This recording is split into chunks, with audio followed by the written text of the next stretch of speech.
दोस्तों, कभी कभी हम जाने अनजाने में कुछ ऐसी गलतियां कर जाते हैं जिनका पछतावा हमें फिर बाद में होता रहता है। जब हम गलतियां करते हैं तब हम इस बात का बिल्कुल भी पता नहीं रखते। इस गलती से हमारे जीवन में आगे चलकर कोई प्रभाव भी पड़ सकता है। कभी कभी हमारी ज़्यादा अच्छाई भी हमारे दुख का कारण बन जाती है। हमें पता ही नहीं चलता कि हम स्वयं ही अपने लिए खाई खोद रख रहे हैं। तो चलिए दोस्तों, लेट न करते हुए कहानी को शुरू करते हैं। एक समय की बात है, एक नगर में एक युवक रहता था। युवक का परिवार बहुत गरीब था। उसके परिवार में आए दिन किसी न किसी बात को लेकर झगड़े चलते रहते थे। वह युवक इन झगड़ों से बहुत परेशान था। जब वह युवक ने पारिवारिक झगड़ों को रोकने की बहुत कोशिश किया, पर वह झगड़े रुकने की जगह बढ़ते ही जा रहे थे। तो वह युवक काम की तलाश में लोगों के पास जाता, तो लोग पूछते कि भाई तुम कितना वेतन लोगे। तो उनसे कहता कि आप मुझे बस काम दे दीजिए, मेरे परिवार की आर्थिक स्थिति बहुत ख़राब है, मुझे काम की बहुत आवश्यकता है, आप बस मुझे काम पर रख लीजिए और आप जितना दोगे मैं उतना ही ले लूँगा। तो लोग यह सब जानकर उसकी मजबूरी का फ़ायदा उठाकर उसे कम कीमत पर काम पर रख लेते, क्योंकि उसने लोगों को खुद ही मौका दे दिया। लोगों को पता है कि उसे काम की बहुत ज़रूरत है, वह कम पैसों में भी काम कर लेगा। और जब वह युवक अपने मित्रों के पास, अपने सगे संबंधियों के पास बैठता, तब भी वह अपनी गरीबी की बातें करता। वह अपने मित्र और सगे संबंधियों से कहता कि मैं क्या करूं, मेरा परिवार बहुत गरीब है, हमें 2 वक्त की दाल रोटी भी ठीक से नसीब नहीं होती और आए दिन परिवार में लड़ाई झगड़े होते रहते हैं। मुझे तो कुछ भी समझ में नहीं आता, मैं करूं क्या। उसके मित्र और सगे संबंधी भी उस समय उसकी बात सुन लेते हैं और उसके बाद में वह सभी उसका मजाक बनाते हैं और कहते हैं यह गरीब तो गरीब का ही रहेगा, इसका कुछ भी नहीं हो सकता। और इनके परिवार में भी प्यार नहीं है, जब देखो एक दूसरे से झगड़ते लगड़ते रहते हैं। और यह हमारे पास बिना बात का रोना रोता है और खुद कुछ करता नहीं। जबकि वह युवक तो उनको सपना समझकर अपनी समस्या बता रहा था, ताकि लोग उसकी कोई मदद कर सके, लेकिन किसी ने उसकी मदद तो की नहीं। अब युवक जहाँ भी जाता सभी लोग उसका तिरस्कार करते, उसे गरीब कहकर पुकारते। कोई भी व्यक्ति उसे काम की पूरी कीमत नहीं देता। वह युवक दिन भर काम करता पर उसे कुछ ही पैसे मिलते। कोई भी उसकी मेहनत का पूरी कमाई नहीं देता। अगर वह उनको कुछ कहता तो लोग उसे कह देते एक काम करना है तो कर, नहीं तो जा यहाँ से। अब उस युवक को तो काम की ज़रूरत थी, इसलिए वो काम तो करता ही था। धीरे धीरे समय के साथ उस युवक की हालत बहुत ख़राब हो गई थी। सभी लोग उस युवक का इस्तेमाल करने लग गए, क्योंकि सबको पता चल चुका था कि वह युवक बहुत गरीब है, उनका कुछ नहीं बिगाड़ सकता और उसे पैसों को ज़रूरत है, काम तो करेगा। सभी नगरवासियों उसका अपमान करते, उसे गरीब गरीब कहकर पुकारते। इन सब बातों से वह युवक बहुत परेशान हो गया। उसे समझ ही नहीं आ रहा था कि आखिर उसके साथ ये सब क्या हो रहा है। तभी उसने लोगों से बातें करते हुए सुना कि नगर में एक बहुत बिच्छू आए हैं। उन बहुत बिच्छू के पास सभी समस्याओं का हल है। वह बहुत बिच्छू अब बहुत ज्ञानी है। वह बहुत बिच्छू बहुत ज्ञानी व्यक्ति हैं। यह सुनकर वह युवक भी उन बहुत बिच्छू के पास जा पहुंचा। वह युवक बहुत बिच्छू के पास जाकर उन्हें रोता हुआ बोला कि महाराज, सभी लोग मेरे साथ ऐसा क्यों करते हैं। तभी उस युवक की बात सुनकर बहुत बिच्छू ने पूछा कि क्या हुआ बालक। तभी वह युवक ज़ोर ज़ोर से रोने लगता है और रोते रोते अपनी सारी बात बहुत बिच्छू को बताता है और उनसे कहता है कि महाराज, सभी लोग मुझे गरीब गरीब कहकर पुकारते हैं, मेरा मजाक बनाते हैं और कोई भी मनुष्य मुझे अपनी मेहनत की पूरी कमाई नहीं देता। मैं उनके खेतों में पूरे दिन काम करता हूँ और वो मुझे बहुत कम पैसे देते हैं। मेरे दोस्त और मेरे मित्र भी सारे मेरा मजाक बनाते हैं। वह बहुत बिच्छू उस युवक की सारी बातें बड़े ध्यान से सुनते हैं और उससे पूछते हैं कि सभी नगरवासियों को इस बात का कैसे पता चला कि तुम बहुत गरीब हो और लोग तुम्हें पूरे दिन काम करने के बाद भी इतना कम वेतन क्यों देते हैं। बहुत बिच्छू की बातें सुनकर युवक बोला कि दरअसल महाराज, मैंने ही नगरवासियों को हमदर्दी पाने के लिए उनसे कहा था कि मैं बहुत गरीब हूँ, मुझे आप काम पर रख लीजिए, जो आप दोगे मैं ले लूँगा। ये सुनकर वह बहुत बिच्छू बोले, इसमें लोगों की क्या गलती है। अगर नगरवासी तुम्हारा मजाक बनाते हैं, तुम्हें कम वेतन देते हैं, तो इसमें तुम्हारी गलती है। तुम्ही ने उन लोगों को बढ़ावा दिया है। तुम्हें कुछ बातें सिर्फ अपने तक ही सीमित रखनी चाहिए थी लेकिन तुमने तो वह बातें सबको बता दी। बहुत बिच्छू की बात सुनकर वह युवक उनके पैरों पर गिर गया और उनसे बोलने लगा कि महाराज, मैं अब क्या करूं? आप मेरी इस परेशानी को दूर करो। युवक की बात सुनकर बहुत बिच्छू बोले, देखो, अब जो हो गया उसे तो वापस नहीं लाया जा सकता है, लेकिन आज मैं तुम्हें ऐसी 7 बातें बताऊंगा जो तुम्हें कभी भी किसी को नहीं बतानी है, सिर्फ अपने तक ही सीमित रखनी है, चाहे फिर वह तुम्हारा मित्र ही क्यों ना हो या फिर कोई सगा संबंधी ही क्यों ना हो। तुम्हें ये बातें किसी को नहीं बतानी है। बहुत बिच्छू की बात सुनकर वह युवक बड़ी प्रशंसा से बोला कि बताइए महाराज, वो कौन सी बातें हैं जिन्हें हमें किसी को नहीं बताना चाहिए। फिर बहुत बिच्छू ने युवक से कहा कि जो तुम्हें पहली बात किसी को नहीं बताना चाहिए, अपने जीवन का लक्ष्य। तुम्हारे जीवन का सपना हम क्या करते हैं, हम अपने सपनों को सभी को बता देते हैं कि मैं ये करूँगा, मैं बड़ा होकर ये बनना चाहता हूँ। हमें ऐसा लगता है कि लोग सुनकर बहुत प्रसन्न होंगे कि मैं कितना बड़ा आदमी बनना चाहता हूँ, लोग मेरी प्रशंसा करेंगे, लेकिन ऐसा होता नहीं है। जब हम अपने सपने को लोगों को बता देते हैं तो हमारे मन में संतुष्टि का भाव आ जाता है। हम मन ही मन बहुत खुश होते हैं, जिससे हम अपने सपने के प्रति वो जुनून नहीं रख पाते जो हमारे पहले थे। जब हम अपने सपनों को लोगों को बता देते हैं तो उनकी उम्मीदें हमसे बढ़ जाती है, वह हमारे ऊपर और भी ज़्यादा ध्यान देने लगते हैं, जिससे कभी कभी हम तनाव में भी आ जाते हैं और फिर यही तनाव हमारे जीवन में असंतुलन पैदा करता है और फिर हम अपने सपने से, अपने लक्ष्य से भटक जाते हैं। जब हम अपने सपने किसी को बताते हैं तो आपको कुछ लोगों से प्रेरणा देंगे, जिससे आपको आगे बढ़ने की हिम्मत मिलेगी, लेकिन बहुत से लोग ऐसे हैं जो आपको प्रेरणाहीन करेंगे, आपको डिमोटिवेट करेंगे, जिससे आप अपने लक्ष्य से भटक सकते हो।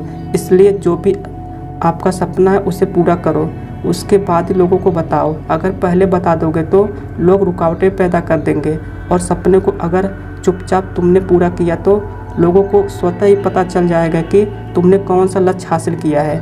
इसलिए कभी भी किसी को अपना सपना मत बताओ, अपना लक्ष्य मत बताओ। फिर बहुत बिच्छू ने युवक से कहा कि दूसरी बात जो तुम्हें किसी को नहीं बतानी है वह है हमारी समस्याएं, हमारी परेशानियां। हम क्या करते हैं, जैसे हमें कोई समस्या होती है, कोई परेशानी आती है तो हम तुरंत लोगों के पास उसके समाधान के लिए पहुंच जाते हैं, उन्हें अपना दुख सुनाने लगते हैं। लेकिन दूसरे लोगों को अपनी परेशानी बताने का मतलब स्वयं के लिए एक और परेशानी खड़ी करना, क्योंकि जब हम किसी से अपनी परेशानी बताते हैं तब तो हमें बहुत अच्छा महसूस होता है। हमें ऐसे लगता है कि मानो हमारा थोड़ा सा दुख तो चला गया, लेकिन सभी लोग हमारी परेशानियाँ कम नहीं करते बल्कि उन्हें और बढ़ा देते हैं और हमारे सामने कई नई परेशानियाँ खड़ी कर देते हैं। हम जितने लोगों को साथ अपनी समस्याएं बांटते हैं उनमें से 70% लोग तो ऐसे ही होते हैं जिनको हमारी परेशानी से कोई फ़र्क नहीं पड़ता, बल्कि वह तो हमारा मजाक बनाते हैं। और 20% लोगों को यह जानकर खुशी होती है और 10% ऐसे लोग होते हैं कि जिनको थोड़ा बहुत फ़र्क पड़ता है कि हम कितने परेशान हैं, लेकिन फ़र्क पड़ने का मतलब ये नहीं कि वो तुम्हारा साथ दे देंगे। जब लोग हमारी परेशानी, हमारी समस्याओं का मजाक बनाते हैं तो हमें बहुत बड़ा दुख होता है। इसलिए हमें कभी भी अपनी परेशानियाँ किसी को नहीं बतानी चाहिए, स्वयं में उनका हल खोजना चाहिए, क्योंकि हमसे बेहतर कोई नहीं जानता और हम खुद ही बिना किसी को मदद से हर परेशानी से बाहर निकल सकते हैं। फिर बहुत बिच्छू युवक को तीसरी बात बताते हुए कहते हैं कि हमें कभी भी अपने परिवार की समस्याएं किसी को नहीं बतानी चाहिए। हम सभी के घर परिवार में कोई न कोई समस्या ज़रूर होती है। जहाँ सब लोग एक साथ रहते हैं तो कहा सुनी भी हो जाती है। हमारे परिवार के साथ हमारे संबंध अच्छे हो या बुरे, हमें किसी को नहीं बताना चाहिए। जब हम दूसरों को इसके बारे में बताते हैं तो लोग मज़े लेकर तुम्हारी बातें सुनते हैं, उन्हें कोई फ़र्क नहीं पड़ता कि तुम किस परेशानी में हो, बल्कि वो लोग तो उन कमजोरियों का फ़ायदा उठाने की कोशिश करेंगे। तुम्हें तुम्हारे परिवार की समस्याओं को आपस में ही अपने परिवार वालों से बात करके सुलझा लेनी चाहिए, तो तुम्हें दूसरों को लोगों को बताने की ज़रूरत नहीं पड़ेगी।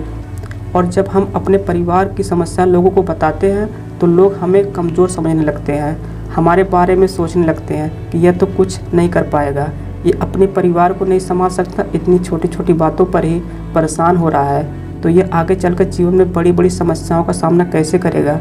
हम तो लोगों को अपने परिवार की समस्याएं यह सोच कर बताते हैं ताकि वह हमारी मदद कर सके, लेकिन ये दुनिया बहुत मतलबी है। इस दुनिया में कोई आपका खास नहीं है, लोग हमारी बातें मज़े लेकर सुनते हैं। और हमारे सामने से झूठी हमदर्दी दिखाते हैं और फिर हमारे पीठ पीछे जो बातें हम उन्हें बताते हैं उन्हें अच्छे से नमक मिर्च लगाकर चारों तरफ फैला देते हैं, जिससे उन लोगों का तो कुछ नहीं बिगड़ता पर तुम्हारे परिवार की इज्जत मिट्टी मिल जाती है। लोग तुम्हारे परिवार के बारे में तरह तरह की बातें बनाने लगते हैं, एक बात की 100 बात करने लगते हैं। जो बात हुई नहीं उस बात को भी नमक मिर्च लगा कर बताते हैं। इस दुनिया में घाव पर मरहम लगाने वाले तो कम हैं और नमक छिड़कने वाले बहुत ज़्यादा, इसलिए कभी भी किसी को अपने परिवार की स्थिति के बारे में नहीं बताना चाहिए। नंबर 4, अपनी संपत्ति किसी को मत बताना। फिर बौद्ध भिक्षु ने उस युवक को चौथी बात बताते हुए कहा कि तुम लोगों के सामने इस बात को कभी मत बताना कि तुम किन चीज़ों के मालिक हो या फिर तुम्हारे पास क्या क्या है।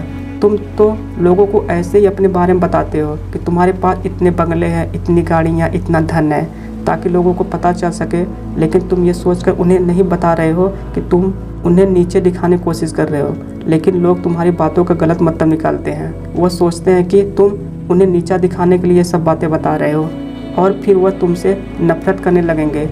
उस समय तो वह कुछ नहीं बोलेंगे, लेकिन अंदर ही अंदर वह तुमसे नफरत करने लग जाएंगे और तुमसे दूर होने लग जाएंगे, तुम्हें गिराने की कोशिश करेंगे। और हो सकता है कि तुम्हारी बातें सुनकर तुम्हारे पास इतना धन यह जानकर कुछ लोग तुम्हारे से झूठे रिश्ते बना लेंगे, तुमसे अपना मतलब भी निकलवा सकते हैं। इस दुनिया में ऐसे बहुत से मतलबी लोग हैं जो लोगों से बस धन पाने की चाहत में रिश्ता जोड़ते हैं, इसलिए तुम्हें अपना धन किसी को नहीं बताना चाहिए।